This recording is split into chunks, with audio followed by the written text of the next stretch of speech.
நாங்க சொல்லிவிடுறோம். என்னமோ சொல்ற, என்னை இழுத்து நீ வம்புல மாட்டி விடாத இருக்க மாட்டேன் இருக்குக்கா. உங்ககிட்ட தெரியாம வந்து நான் விசாரிக்க வந்ததுக்கு எனக்கு தேவைதான் பாத்துக்க. அக்கா லலிதாக்கா எதுவா இருந்தாலும் சொல்லுக்கா.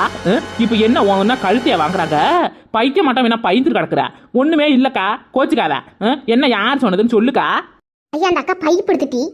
ஏக்கா நீ பயப்பட வேண்டிய அவசியமே இல்ல.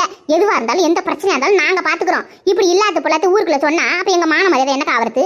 என் புருஷனே ஒரு குடிக்கான் இழுத்து போட்டு என்ன உதன்னு உதச்சா என்னக்கா நடக்கிறது சொல்லு பாப்போம். என் உடம்புல அடி வாங்க தகுதி இருக்கா, தெம்பு இருக்கா? இந்த அக்கா பாவம் உடம்பு வச்சுக்கிட்டு இது புருஷன்கிட்ட இது வாங்கணும், இவ உத வாங்கணும். எத்தனை பேர் இதுல பிரச்சனைல அடங்கி இருக்கிறோம் சொல்லுக்கா. அது யார் சொன்னதுன்னு ஏண்டி சயா சொல்லி நான் வந்து இவங்க தான் சொன்னாங்கன்னு யாரடி காட்டுறது? எல்லாம் பேசிக்கிறாள் ஒட்டி ஊருக்குள்ள. சும்மா பைத்தியக்காரி மட்டும் என்கிட்ட ஏறாள் விழுவா. ஐயா ஏட்டி உனக்கு தெரியும்னுட்டு இப்ப இல்லன்னு சொல்றியாட்டி? பைத்தியம் பயப்படாதக்கா. பொதுவா ஏங்கா சொல்ற? யார் சொன்னாலும் ஒரு வார்த்தை